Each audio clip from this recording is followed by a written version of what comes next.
नमस्कार, आप देख रहे हैं छत्तीसगढ़ एक्सप्रेस। मैं हूं आपके साथ बुशरा और सबसे पहले खबर की बात करेंगे। रायपुर से बड़ी खबर मिल रही है। कांग्रेस केंद्रीय चुनाव समिति की बैठक आज होने वाली है। दिल्ली में कांग्रेस की ये अहम बैठक है। मल्लिकार्जुन खड़गे की अध्यक्षता में यह बैठक होगी। कांग्रेस प्रदेश अध्यक्ष दीपक बैज दिल्ली जाएंगे। लोकसभा चुनाव प्रत्याशियों की पहली सूची आज संभावित तौर पर जारी हो सकती है। छत्तीसगढ़ में प्रत्याशियों का आज ऐलान हो सकता है। शाम 6 बजे दिल्ली में कांग्रेस वरिष्ठों की बैठक है।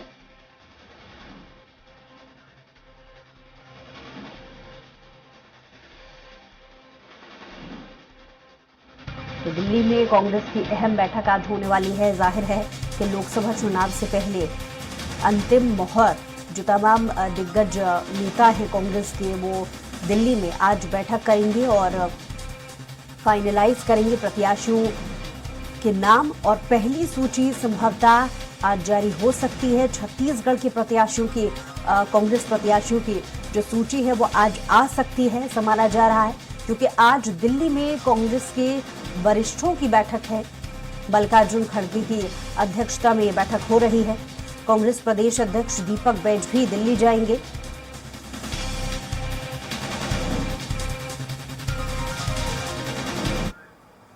और इस पर ज्यादा जानकारी के साथ वरासमता हेमंत शर्मा हमारे साथ लाइव जुड़ गए। हेमंत, आज वरिष्ठों की बैठक है दिल्ली में, माना जा रहा है कि आज फाइनलाइज हो सकते हैं नाम, तो क्या हलचल नजर आ रही है, क्योंकि बहुत सारे नेता दिल्ली गए हुए हैं? देखिए बुशरा, 3 दिन पहले कांग्रेस स्क्रीनिंग कमेटी की बैठक हुई थी और इस बैठक में पूर्व सीएम भूपेश बघेल, पूर्व मंत्री दामोदर साहू, पीसीसी चीफ दीपक बैज सहित कांग्रेस के कई नेता शामिल हुए थे। और छत्तीसगढ़ की जो 11 लोकसभा सीटें हैं उसमें 7 लोकसभा सीटों पर सिंगल नाम तय कर लिया गया था, लेकिन बाकी जो 4 लोकसभा सीट है उसको लेकर पेच फंसा हुआ था। लगातार जिस तरीके से कवासी लखमा जो पूर्व मंत्री हैं वो अपने बेटे के लिए दावेदारी कर रहे हैं, इसी तरीके से और कई नेता दिल्ली पहुंचे हैं अपने टिकट के मांग को लेकर, इसलिए इन 4 टिकटों पर फैसला नहीं हो पाया था। लेकिन आज केंद्रीय चुनाव समिति की महत्वपूर्ण बैठक दिल्ली में होने जा रही है।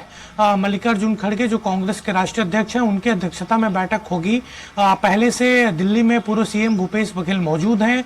आज प्रदेश कांग्रेस कमेटी के अध्यक्ष दीपक बैज दिल्ली रवाना हो रहे हैं। शाम को 6 बजे के आसपास ये बैठक दिल्ली में होगी और संभवतः ये कहा जा रहा है कि सभी लोकसभा सीटों पर चर्चा के साथ एक सूची जारी कर दी जाए। हालांकि जो स्ट्रेटजी कांग्रेस अपनाएगी उसके मुताबिक सभी 11 लोकसभा सीटों पर उम्मीदवारों का नाम का ऐलान नहीं होगा। 7-8 सीटों पर ही पहली सूची में नाम यहां पर होगा और बाकी जो 3-4 नाम होंगे वो बाद में जारी किए जाएंगे। लेकिन लगातार कोशिश कांग्रेस की यही है कि अब ज्यादा लेट न करते हुए जल्द ही प्रत्याशियों के नाम का ऐलान कर दिया जाए।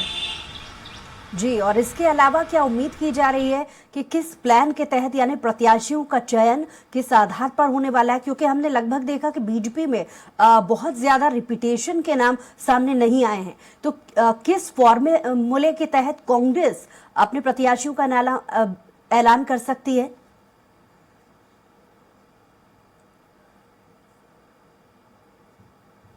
आई थी उसमें काफी नए चेहरे शामिल हैं। 2 सांसदों को रिपीट किया गया था और इसी तरीके से 4 सांसदों का टिकट काट भी दिया गया और कई जो सांसद थे उन्होंने विधानसभा चुनाव लड़ा, इस वजह से सीट पहले से ही खाली थी।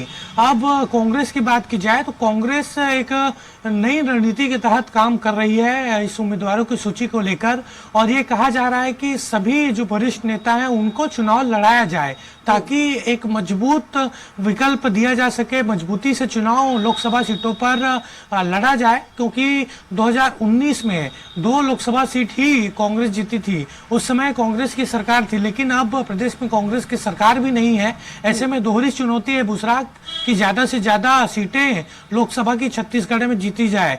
2 से ज्यादा लोकसभा सीट कांग्रेस जीतती है तब भी काफी अच्छा प्रदर्शन कांग्रेस का रहेगा। खासतौर पर कांग्रेस 4-5 लोकसभा सीटों पर ज्यादा फोकस कर रही है। बस्तर, कोरबा, महासमुंद, जांजगीर चांपा, इन सीटों पर ज्यादा फोकस कांग्रेस के द्वारा किया जा रहा है। हालांकि अभी भी तैयारी कांग्रेस की काफी कमजोर है बीजेपी के मुकाबले। पिछले दिनों हेमंत ये भी देखा गया कि बहुत से वरिष्ठ कांग्रेस के नेता जो हैं वो अपने बेटे के लिए टिकट मांगते हुए नजर आए सुर्खियों के हिसाब से, लेकिन इस पर कहीं ना कहीं जो सत्ता पक्ष के नेता हैं वो कटाक्ष करते नजर आए हैं, ये कहते नजर आए हैं कि सिरपुटावल की स्थिति अब भी कांग्रेस में है। तो क्या ऐसी परिस्थितियों से बचने के लिए किस तरीके का एक्शन प्लान की कोई सूचना अभी तक सामने आ रही है, या क्या पार्टी तय इसको लेकर के कर सकती है, इसको लेकर के कोई सूचना आ रही है? हाँ, देखिए, कांग्रेस में चुनाव के पहले इस तरीके की चीजें निकलकर सामने आती ही हैं। विधानसभा चुनाव सबसे बड़ा उदाहरण है। जब टिकट वितरण हुआ, काफी बगावत हुआ। कई ऐसे विधायक थे जिन्होंने निर्दलीय चुनाव लड़ा और कई बगावत करके चुनाव लड़े थे।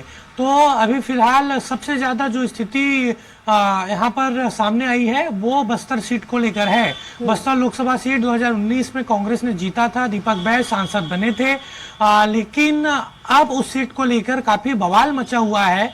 पूर्व मंत्री कवासी लखमा अपने बेटे की टिकट के मांग को लेकर दिल्ली में मौजूद हैं। लगातार उनके द्वारा मांग की जा रही है कि उनके बेटे हरीश कवासी को टिकट दिया जाए, लेकिन चूंकि 2019 में वहां से दीपक बैस ने चुनाव जीता था, इसलिए पार्टी पहले उनको प्राथमिकता इस पूरे टिकट वितरण में देगी। चलिए हेमंत, बने रहिए आप हमारे साथ, लौटेंगे आपके पास।